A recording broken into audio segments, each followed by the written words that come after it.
Alors aujourd'hui, Gilles, tu nous proposes une rencontre avec un professeur. Oui, un professeur de médecine, Henri Joyeux. Il est prof de médecine à la fac de Montpellier. Il est cancérologue, il est chirurgien. Voilà, Joyeux, c'est son vrai nom, c'est pas un nom de scène. Voilà. Mais c'est un bonhomme qui fait parler de lui déjà depuis un certain temps. Il écrit beaucoup. Il a un site, on va le voir rapidement, son site, le site auquel vous pouvez accéder. Je vous donnerai évidemment la marche à suivre tout à l'heure. Et il a écrit un certain nombre de livres, essentiellement sur l'alimentation, beaucoup sur l'alimentation, parce qu'il le dit, il dit en fait un menu vaut une ordonnance, quoi. C'est vraiment son credo. Son credo, et puis même beaucoup plus que ça. Moi, il a une lettre. On verra tout à l'heure la tête qu'elle a, cette lettre, 380 000 abonnés quand même.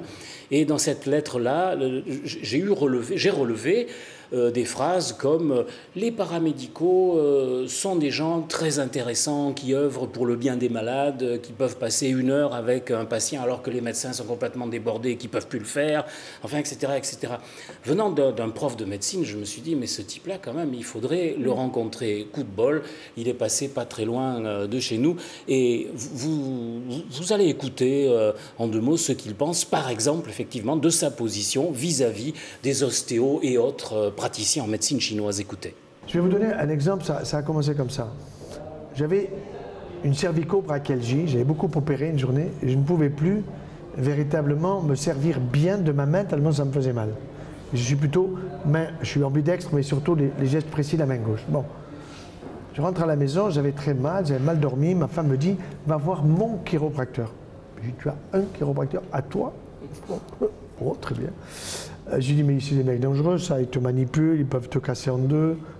Tu verras, il est très doux. » Bon, ok, je prends rendez-vous, j'y vais avec les radios, et je dis au type méfiez-vous, parce que moi, je vais vous faire une mauvaise ou une bonne réputation.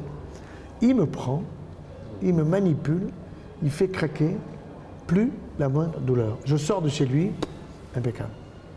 Impeccable. Un an plus tard, même chose, mais plus bas, entre les 2 omoplates. Tellement qu'à l'hôpital, mon interne était très fier de m'enlever la chemise, de me la mettre. Je n'arrivais pas à mettre ma chemise tout seul. Je vais chez le chiro, il me manipule, guéri. Bon, tellement que je veux lui faire donner une conférence. Ensuite, j'ai vu des ostéopathes. Ensuite, j'ai vu des gens qui vont chez des naturopathes, chez des ostéopathes, chez des MTC, médecine traditionnelle chinoise. Et je vois des gens qui supportent mieux les traitements, qui les comprennent mieux, qui acceptent des compléments thérapeutiques, qui acceptent les thérapeutiques et qui en même temps me disent « Est-ce que vraiment j'ai besoin des 6 cures de chimio? Montrez-moi le dossier, avec 4 vous en avez assez, avec 3 vous en avez assez. » Mais continuez les compléments, les conseils qu'on vous a donnés. Donc pour moi, j'aime pas dire paramédecine, c'est une autre forme de médecine. Et vous savez comment je l'appelle? Médecine du futur. Oui. Médecine du futur. C'est-à-dire à la fois le robot pour opérer et faire des choses techniquement fabuleuses, mais en même temps, tous ces compléments qui font partie de la médecine, je dirais, pour soigner la personne humaine. Voilà, ça c'est sûr. Voilà, médecine du futur. Et d'ailleurs, le 17 avril, il y a un colloque à Bordeaux avec le professeur Joyeux et puis un certain nombre d'autres personnes, parce qu'au niveau médical, c'est vrai que ça commence quand même à bouger, sous l'impulsion de personnalités, évidemment, comme la sienne. Et on commence à avoir quand même une autre attitude. Il faut penser qu'il y a une dizaine d'années, une quinzaine d'années, charlatanisme, exercice illégal de la médecine, ça tombait de rue. Voilà. Et je connais encore quelques personnes qui sont sous le coup de condamnation pour exercice illégal de la médecine, alors que ces gens ont des dizaines d'années de pratique derrière eux. Mais le professeur Joyeux est aussi parti en guerre contre la marchandisation de la médecine. Et c'est là où ça devient intéressant. C'est-à-dire que ce bonhomme qui voit tous les jours des malades dans son service, il me dit, moi, ben oui, c'est peut-être pas drôle, mais j'ai une personne par jour qui meurt chez moi, quoi, quand même. Donc c'est quelqu'un qui connaît la vie. Et c'est quelqu'un et la mort, et c'est quelqu'un qui connaît évidemment la mort fait partie de la vie. Oui, bien sûr, bien sûr. Mais c'est pour dire qu'il a les mains dedans, quoi, dans le cambouis. Hein. Et dans ces lettres, par exemple, et surtout la dernière, on trouve par exemple, je cite, hein, la médecine, un business pur et dur, par exemple. Il parle aussi la médecine au quotidien, les médecins vers le burn-out. Ça veut dire que pour lui, il voit que les médecins, ils vont dans le mur, puis ils ne peuvent plus. Un peu, en fait, dans le même cas que les agriculteurs dont on a parlé tout à l'heure. Exactement. C'est exactement la même chose.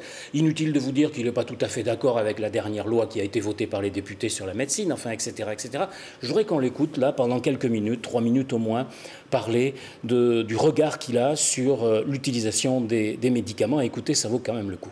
Je suis dans un centre anticancéreux, je n'ai jamais fait de clientèle privée. Ça veut dire que je n'ai pas de lien privé avec un patient. Quand un patient à la fin de la consultation me dit « Docteur, comment je vous dois ?» Rien. Parce que vous avez payé l'institution, c'est-à-dire le centre dans lequel je suis, en donnant votre carte verte. Ça veut dire que l'institution va pomper sur votre carte verte, c'est-à-dire sur la sécurité sociale, le prix de la consultation, qui ne me revient pas. Moi, je suis salarié, ça veut dire fonctionnaire de l'État. Ce n'est pas parce que je bosse beaucoup que je vais recevoir plus. Et ça, c'est quelque chose d'extrêmement agréable. Pourquoi? Parce que ça vous permet d'observer tout ce qui se passe dans la médecine. Et en particulier les labos qui viennent vous voir, qui vous font le baise-main, qui veulent vous inviter à droite, qui veulent vous inviter à gauche. Et je vois bien comment ça fonctionne avec... Par exemple, le taux de cholestérol, on vous dit il ne faut pas dépasser 2 grammes. Vous avez 2,10 grammes, vite des statines. Ce n'est pas vrai. On peut monter à 2,50, à 2,60. Il ne faut pas aller à 3 grammes, je suis d'accord. Bon, ont besoin de statines ceux qui ont des hypercholestérolémies génétiques et familiales. Ils ont 6 grammes, cela il faut. Bon, si vous regardez maintenant le taux de la vitamine D, on vous dit il faut entre 30 et 40, même ils vous mettent 40, comme la plupart d'entre nous, nous avons 35. Ah, vite, il faut la vitamine D. Bon, mais les excès de la vitamine D, normalement, nous prenons le soleil l'été, comme la cigale et la fourmi, pour engranger la vitamine D en réserve pour l'hiver. Pour l'hiver. Quand vous avez une quantité excessive de vitamine D, vous allez la stocker dans les muscles. Et là, vous avez mal. Ça donne de l'inflammation. Mais en plus, quand on vous en injecte, parce que les labos sont derrière, ils poussent les médecins à faire le dosage, remboursé par la Sécu. Il est un peu bas, je vais vous donner la vitamine D. Et il y a une autre chose aussi qui me choque, je vais beaucoup dans les maisons de retraite. Et là, j'ai vu comment ça se passe. Vous avez, et ça il faut le filmer, le code à l'intérieur de la maison de retraite uniquement pour le personnel. Parce que les gens qui sont dedans, ils veulent se barrer pour rentrer à la maison. 2, quand ils arrivent, on leur offre un plumier. Ça leur rappelle l'enfance. Alors le plumier, vous avez lundi, mardi, mercredi, jeudi, 8h, 10h, midi. Et là-dedans, des gélules. Vous en avez pour les yeux, pour les oreilles, pour le nez, pour les hémorroïdes, pour la sueur, pour le sommeil. Enfin, impensable, abusif, abusif. Ça coûte la peau des fesses. Ça coûte la peau des fesses. Plus, dès que la personne âgée n'a pas eu le coup de fil de son fils ou de sa fille, affectivement, etc., alors il va pleurer. Donc on va lui donner un truc parce qu'il est dans l'amertume. On va lui donner un truc pour dormir, des psychotropes. Et on sait aujourd'hui que tous les psychotropes augmentent le risque d'Alzheimer. Bon, je prépare un bouquin avec un grand journaliste scientifique qui va s'appeler « Voulez-vous un Alzheimer ou un Parkinson ?» Ça va être le titre. « Voulez-vous » Bon, parce que nous allons donner toutes les explications pour ne pas l'avoir. Pour ne pas l'avoir. Voilà. Donc là-dessus, si vous voulez, il y a des abus, il y a du business à l'appel. En chimiothérapie, c'est incroyable. L'autre jour, je voyais une dame de 89 ans qui avait 4 cures de chimiothérapie programmées. Et madame, vous avez besoin de rien. Oui, mais alors je vais mourir, vous m'abandonnez. Mais non, au contraire, je vais vous donner un comprimé par jour. Avec les 4 cures, vous irez au cimetière 1 an ou 2 avant l'heure, alors qu'avec le comprimé que je vais vous donner, vous allez parfaitement vivre et vous ne partirez pas de cela. Oui, abusif. Voilà, si un jour vous croisez une conférence de ce bonhomme, il faut y aller. Il ne doit pas avoir que des amis quand même. Non, hein, parce que le 14 avril, il est convoqué au Conseil de l'Ordre. Ah ouais. Et il me dit, de toute façon, s'il me vire, je m'en fous. Voilà. Il ne pourrait pas être ministre de la Santé, je pense que je ce sais serait pas, une meilleure idée. Je ne sais pas. Enfin voilà, donc c'est ce que je voulais partager avec vous ce soir. Juste un coup d'œil, là, ça va arriver sur sa lettre. Juste voir un peu la tête qu'elle a. C'est cela que vous allez recevoir sur votre ordinateur. Si vous vous abonnez en fait à sa lettre, c'est très facile. Hein. Il suffit d'aller sur le site internet voilà, qui va apparaître dans professeur-joyeux.com. Voilà, dans un instant.